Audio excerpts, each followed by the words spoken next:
मित्रांनो, आपण रस्त्याने चाललोय आणि गाय आपल्याला दिसली तर आपण लगेच एका पवित्र भावनेने गायीच्या पाया पडतो, हात लावतो आणि डोक्याला लावतो. अशी बरीच माणसं आपण रस्त्याने येता बघत असतो.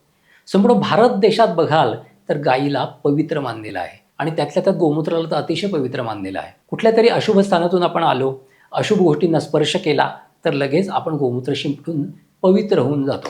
असं हे गोमूत्र.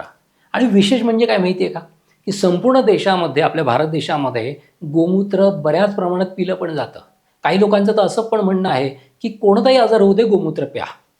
परंतु याबद्दलच आपण एक व्हिडिओ घेऊन येणार आहोत, की आयुर्वेदामध्ये गोमूत्राबद्दल काय दिलेलं आहे? आयुर्वेद खरंच सगळ्या आजारांमध्ये गोमूत्र प्यायला सांगतो का? आणि जर प्यायला सांगत असेल, तर असं का? आणि प्यायला नसेल सांगत, तर कुठे प्यायचं आणि कुठे नाही प्यायचं? कोणत्या प्रकृतीमध्ये गोमूत्र पिलं पाहिजे, कोणत्या प्रकृतीमध्ये नाही पिलं पाहिजे? या सगळ्या गोष्टींचा उहापोह आपण या पुढच्या व्हिडिओमध्ये घेणार आहोत. तर पुढचा व्हिडिओ नक्की बघा. हा व्हिडिओ तुम्हाला गोमूत्राबद्दल निर्मल ज्ञान, विशेष ज्ञान आणि खात्रीचं ज्ञान देणार आहे.